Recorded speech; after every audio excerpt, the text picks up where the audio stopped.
बिस्मिल्लाहिर्रहमानिर्रहीम। नाजरीन, मैं हूं आपका मेज़बान मोहम्मद तहसीन अब्बासी और आप मेरा यूट्यूब चैनल देख रहे हैं। नाजरीन, मौसम सरमा और मौसम गर्मा में अमूमन जब ये मौसम पीक पर होते हैं तो एनर्जी क्राइसिस महसूस होता है मुल्क में। और इस एनर्जी क्राइसिस के लिए माजी की हुकूमतों ने क्या किया, क्या नहीं किया, और जो मौजूदा हुकूमत है वो उसके क्या इकदाम हैं। लेकिन हमारे मुल्क में एनर्जी क्राइसिस के हवाले से दियार गैर में जिन पाकिस्तानियों ने अपने ज़ाती असर रसूख के बायस अपनी जदोजहद की, इनमें हमारे एक टोरंटो में मौजूद हैं सीनियर सिटीजन इंजीनियर एजाज आलम साहब, जो हर दौर में पाकिस्तान में एनर्जी क्राइसिस के खात्मे के सिलसिले में हमेशा खिदमात अंजाम देते रहे हैं। इसके अलावा उनकी और भी बहुत शोबों में खिदमात हैं और इस सिलसिले में हमें उनसे 3 मरतबा हमारे 3 इंटरव्यू उनसे हो चुके हैं और ये चौथा इंटरव्यू उनसे जारी है। हर इंटरव्यू के बाद कोई ना कोई गुफ्तगू बकाया रह जाती है, जिसकी वजह से हमें दोबारा उनको तकलीफ देना पड़ती है। तो मैं आज एक मरतबा फिर आपको टोरंटो लिए चलता हूँ, जहाँ एजाज आलम साहब हमें ज्वाइन करेंगे। जी, अस्सलाम वालेकुम एजाज साहब। वालेकुम अस्सलाम।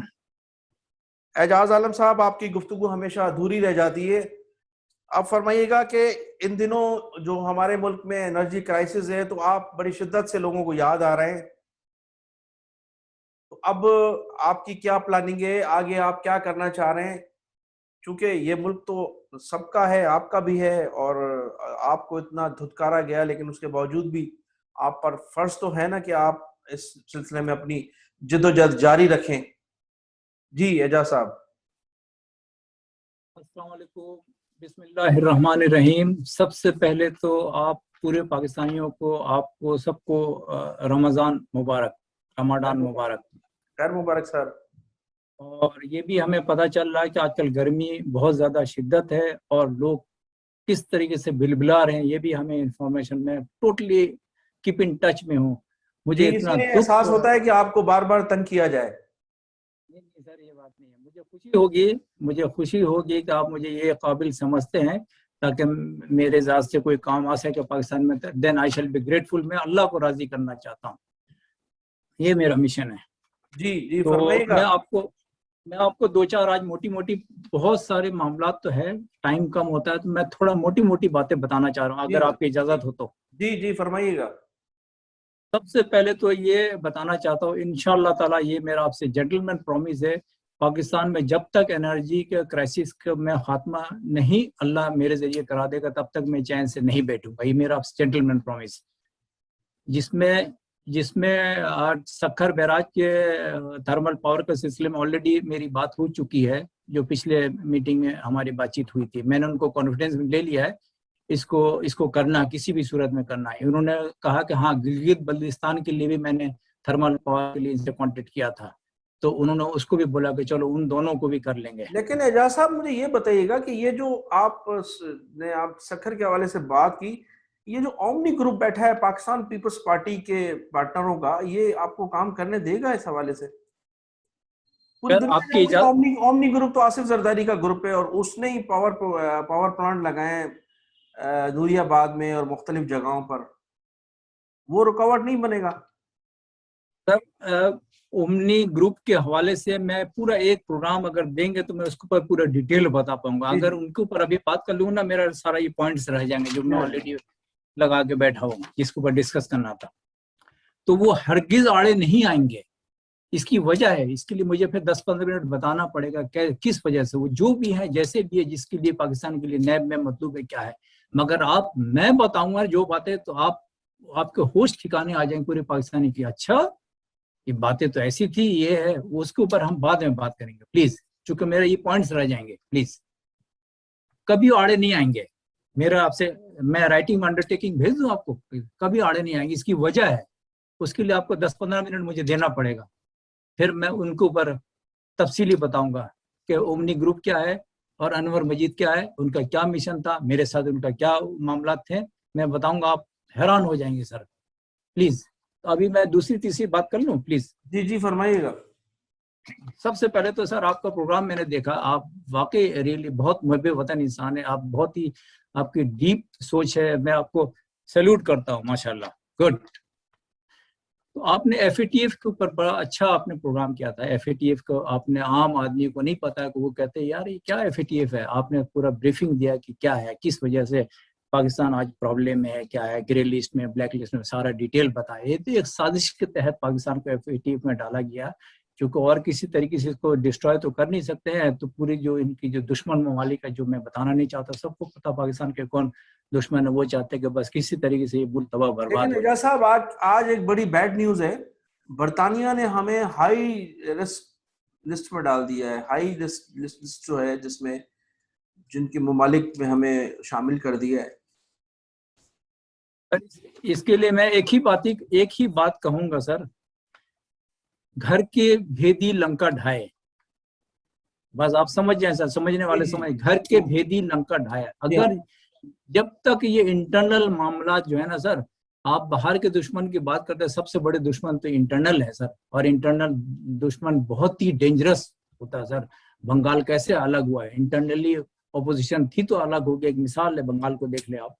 तो इंटरनल हमें बाहर सब पता चल रहा होता है, internally they are most opposing. ये जो करंट जो पाकिस्तान है, इसके लिए वो ज्यादा मवाद देते हैं, उनके साथ कोलैबोरेशन करते हैं। अब उनको सोचना चाहिए कि जिस मुल्क में रह रहे हैं, जिस मुल्क का खा रहे हैं, उसी थाली में छेद कर रहे हैं। छोड़े वो दीगर से बातें, उसके ऊपर बहुत नॉलेज है, बाद में बात करूंगा सर। तो FATF के ऊपर सर आज आपको बता रहा हूँ, इसमें थोड़ा सा PTI को बुरा लगेगा, बेशक लगे, सच बात करने जा रहा हूँ। इजाजत है? जी जी, फरमाइएगा सर। ये जब इमरान खान साहब जीत के आए थे, उसके 6 महीने के बाद हमारे पास, सर मैंने आपको बताया था ना, मेरा वर्ल्ड वाइड कनेक्शन है। सुनिएगा, बहुत इंपॉर्टेंट बात करने जा रहा हूँ। मेरे वर्ल्ड वाइड कनेक्शन, तो हमारे पास पूरे वर्ल्ड वाइड ग्रुप भी है। तो एक ग्रुप ने हम लोगों से रब्ता किया, मेरे अलावा भी और हैं बंदे, कराची में हैं, मगर वो लोग मंजर आम पे नहीं आते। उन्होंने बोला कि इमरान खान साहब ने ऐलान किया है कि रिकवरी करवा देगा उसको 15 या 20% हम उसको देंगे इनाम के तौर पे, याद होगा आपको। तो इस बेस पे इंटरनेशनल टीम ने रब्ता किया, मेरे को भी मशवरे में बुलाया कि क्या ख्याल है। मैं बोले करें आप लोग। बोले इमरान खान तक तो हमारा कनेक्शन नहीं है। मैंने कहा इमरान खान तक कनेक्शन करवा देता हूँ, भिजवा देता है, क्या है। तो उन्होंने एक लेटर बनाया सर, कह रहा है ये मैंडेट लेटर सिर्फ इमरान खान साहब से साइन करवा दें, बस, और कुछ नहीं चाहिए। और $1.5 ट्रिलियन, नोट कीजिएगा, $1.5 ट्रिलियन। हमें सब पता है, इंटरनेशनल टीम है, ये यही काम करती है पूरे वर्ल्ड से। अगर बोलेंगे बंदा समेत पैसा, अगर बोलेंगे सिर्फ पैसा, तो पैसा ला के दे देंगे। वो उन्होंने 3 महीने का टाइम दिया, 3 महीने के अंदर। बस अभी कोई शिकायत नहीं करूंगा, क्या मजबूरी थी खान साहब की। नहीं, मैं फिर बताता ना, he is very nice guy. आप उनके शायद अड़ोसी पड़ोसी ने उन्होंने बोला सर, होगा। थोड़ा ये बताइएगा कि ये जो आप $1.3 ट्रिलियन की बात कर रहे हैं, वो FATF में हमें क्या फायदा होता है उससे? अब आप FATF में मेन हमारे ऊपर जो है ना सर, मेन हमारे ऊपर स्मगलिंग का है सर, कि हाँ हम स्मगलिंग करते, मनी लॉन्ड्रिंग करते, ये मेन क्लॉज मनी लॉन्ड्रिंग का इशू है, बहुत ज्यादा इशू है। एजाज साहब, मनी लॉन्ड्रिंग तो काफी हद तक हम लोगों ने रोक ली है, अभी काफी हद तक उस पर काबू पा लिया है। लेकिन जो मनी लॉन्ड्रिंग, जो मैंने अपने व्लॉग में फरमाया था, वो ये कहा था कि वो जो अब ब्यूरोक्रेट्स हैं हमारे, मनी लॉन्ड्रिंग अब उनके तवज्जुह से हो रही है। चंद ब्यूरोक्रेट्स ऐसे ताकतवर हैं जिनको एयरपोर्ट पर नहीं रोका जाता, वो लोग मनी लॉन्ड्रिंग कर रहे हैं और उसको भी मॉनिटरिंग किया जा रहा है। उनकी तमाम फैमिलीज जो हैं वो बाहर हैं, तमाम वो लोग वहां बाहर रह रहे हैं, अयाशियां कर रहे हैं। पाकिस्तान से जो रिश्वत का पैसा जमा होता है वो किसी तरह से वो बाहर जा रहा है। जो आम मनी लॉन्ड्रिंग थी पहले, वो अब नहीं है। उसमें तो मौजूदा हुकूमत ने बड़ी कानून साजी की और बड़ी सख्ती की है, उस पर काफी हद तक कंट्रोल पा लिया गया है। लेकिन जो चंद ब्यूरोक्रेट्स हैं, जिसमें बड़ी हाई लेवल के लोग हैं, जिनको रोकना मुश्किल हुआ है अभी तक, और मैं समझता हूँ माजी में मुमकिन है कि उनको भी रोका जा सके। जी फरमाइएगा सर। टाइम, काश मेरे पास टाइम होता, मेरे पास इतना मवाद है सर, मैं बता नहीं सकता। बस बोलते रहे, अभी इतनी में इस चीजों में भी टाइम जाया होगा ना, बोलते रहे आप। सर ऐसा है कि मैं नाम नहीं लूंगा सर, प्लीज नाम मत लीजिएगा, बोलते रहे बस। एक ब्यूरोक्रेट्स आए थे टोरंटो में। मेरा जो यहाँ बहुत बड़ा इन्वेस्टर है ना, वो मेरे दोस्त हैं। उसने बोला यार एजाज भाई, आज रात को आपके साथ खाना है, एक बंदे को मिलाऊंगा, वो 2.5 अरब रुपया इन्वेस्ट करने के लिए आया है। कराची से 2.5 अरब रुपया यहाँ इन्वेस्ट करने के लिए आया। तो मैंने बोला वो उसको मेरा नाम ले लेना कि तुमको मिलाऊंगा एजाज आलम। वो मुझे जानते थे, वो नहीं आए सर, नहीं मिलने नहीं आए। अब खाने पे जो है ना मैं गया तो वो नहीं आए। तो बाद में जब चले गए तो उन्होंने बताया कि वो आपके नाम से घबरा गए कि ये तो मुहब्बे वतन आदमी हमारा नाम डिस्क्लोज कर देगा। अब आप बताएं, एक ब्यूरोक्रेट्स 2.5 अरब रुपया टोरंटो आया था इन्वेस्ट करने के लिए, कहाँ से उनके पास आया 2.5 अरब रुपया? सिर्फ एक मिसाल जो ऑथेंटिक था, मैंने नाम बता दिया, जरूरत पड़ने पे 2.5 अरब रुपए तो मंथली आपकी सिंध बिल्डिंग कंट्रोल अथॉरिटी कमा रही है, और वहां आपके पास मंजूर काका जो साबिक डीजी थे सिंध बिल्डिंग कंट्रोल अथॉरिटी, वो बैठे में टोरंटो में होते हैं, वो डील हो रही है पूरी तरह से, तमाम अफसरान की ट्रांसफर, तमाम अफसरान की पोस्टिंग। ये हाल है सिंध बिल्डिंग कंट्रोल अथॉरिटी का कि यूसुफ रजा गिलानी को जितवाने के लिए जो पैसा इस्तेमाल हुआ, जो करोड़ों रुपया तकसीम हुआ एमएनएज में, वो साबिक डीजी आगा मसूद साहब के घर से अदायगी की जाती रही। तो 2.5 अरब रुपए तो कोई बड़ी बात नहीं है, यहाँ तो अरबों खरबों की बात है एजाज साहब। मैं सिर्फ ऑथेंटिक प्रूफ दे रहा था ना सर, बाकी तो मैं फरमाइए। हाँ, तो ये प्रूफ था, मैं आपको बता दिया कि जब 2.5 अरब आ सकता है तो पता नहीं कितने खरबों आते होंगे। नंबर 2 सर, मैं आपको इम्पोर्टेंट बात करना चाहता हूँ सर। जब एजाज हारून साहब जिन दिनों एमडी थे PIA के, उन दिनों पाकिस्तान को मैं अपने ताल्लुकात के बेस पे, यहाँ पर बम्बार्डियर है दुनिया में जो जहाज बनाता है, ठीक है ना, तो बम्बार्डियर से हमने बात किया कि यार पाकिस्तान को लीजिंग पे दे दो 20-25 साल के लिए, 777 या 747। उन दिनों पाकिस्तान में कमी थी जहाज की, तो इन्होंने सारी बातचीत हो गई, सब कुछ हो गया, बेहतरीन हो गया। अब एजाज हारून साहब से पूछवाइए, उनको मैसेज भेजें, वो उन्होंने क्यों नहीं लिया ये चीज। बाकी बातें हम नहीं बताना चाहते सर, हमारे पास भी फोन आते हैं कि आप नाम डिस्क्लोज नहीं किया, अगर आप क्या इंटरव्यू दे रहे हैं, नाम डिस्क्लोज आप बताएं, नाम डिस्क्लोज ना करें। मेरे पास भी सर मेरे ख्याल से ये बददियानती है, नाम ना बताना, कम से कम ऐसे लोग एक्सपोज तो होना, मंजर आम पर आए, लोगों को पता पड़े, आवाम को पता लगे कि कौन है इसमें मुलव्वस।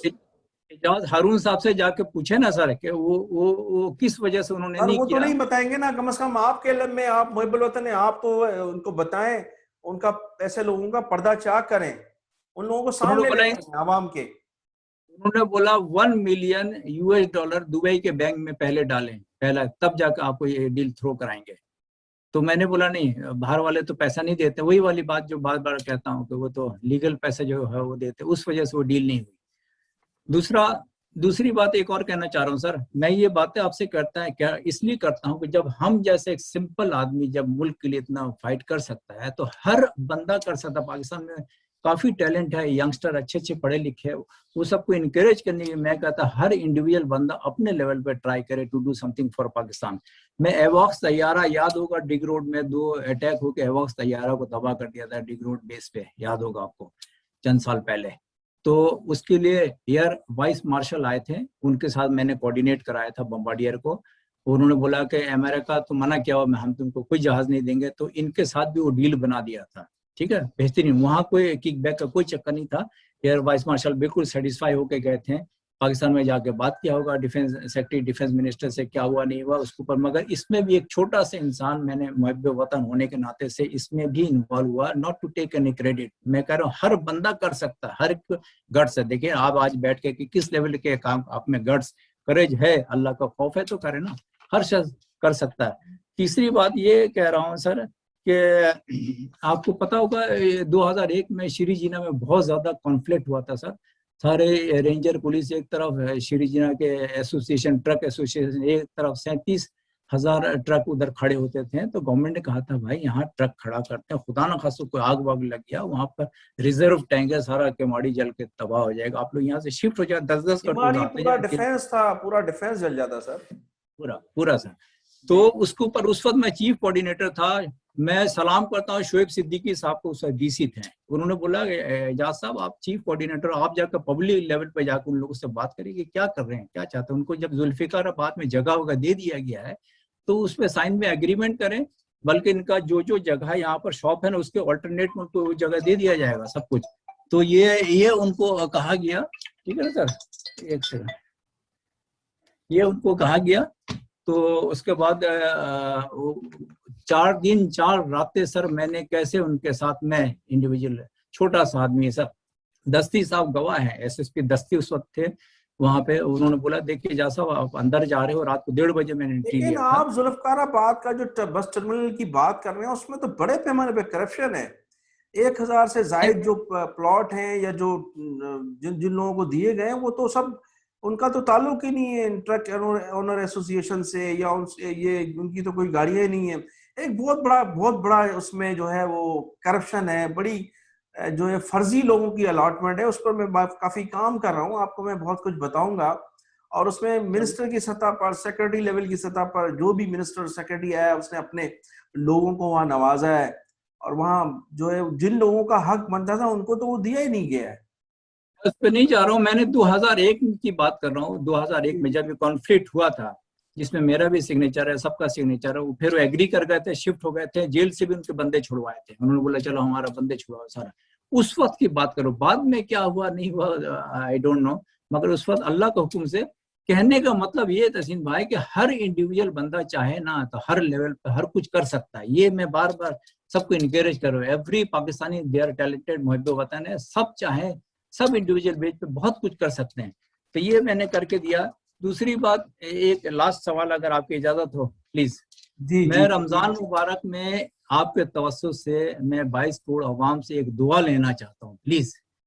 अब मेरी ख्वाहिश है सर, मैं यूनाइटेड नेशन के लिए मेरा इंटरव्यू हुआ था 2003 में, मैं सिलेक्ट हो गया था पाकिस्तान के लिए, ठीक है, मगर मैं उस वक्त कनाडा आ रहा था, उनको रिफ्यूज कर दिया था। 3.5 घंटे का इंटरव्यू मैंने क्वालिफाई कर लिया था, वो दे रहे थे, यूएन की गाड़ी दे रहे थे, तनख्वाह दे रहे थे, सब कुछ दे रहे थे, तो वो तो नहीं हो सका। अब मेरी ख्वाहिश, अब मैं दुआ लेने के लिए बात आज कर रहा हूँ। मैं यूनाइटेड नेशन का सेक्रेटरी जनरल बनना चाहता हूँ। ये उसके लिए जो क्राइटेरिया वो सारा मैं फुलफिल कर रहा हूँ इंशाल्लाह ताला। एक पाकिस्तानी निजात कैनेडियन, वो यूनाइटेड नेशन का जैसे इंडियन खातून बन सकती है अमेरिका का vice president, why not Ejaz Alam, मैं उसको पर मेरी दुआ है सर, दुआ अल्लाह करवाइएगा। आपको कामयाब करे। हमारे लिए बड़े फख्र की बात होगी ना अगर आप बन जाते हैं, तो जाहिर है पूरे पाकिस्तानियों के लिए तो फख्र की बात होगी। जी जी मिशन होगा पीस और गुर्बत खात्मा, सबसे टॉप प्रायोरिटी का दुनिया में पीस करूं और गुर्बत का खात्मा का। सेकंड प्रायोरिटी होगा हेल्थ एंड एजुकेशन। ये मैं जहन में रख के बैठा हूं। मैं सबके साथ राब्ते में हूँ, यूनाइटेड नेशन में भी सबके साथ रखता हूँ, क्राइटेरिया को फुलफिल कर रहा हूँ। अल्लाह ने चाहा तो मैं यूनाइटेड नेशन का सेक्रेटरी जनरल पाकिस्तान की तरफ से पहली दफा मुंतखब होऊंगा। ये मेरी दुआ है सर, आप दुआ करवाइएगा प्लीज, ये मेरी दिली ख्वाहिश इंशाल्लाह इंशाल्लाह इंशाल्लाह। जी है। और एक लास्ट बात है सर, ये जी जी बताओ जी, सर। फरमाइए फरमाइएगा।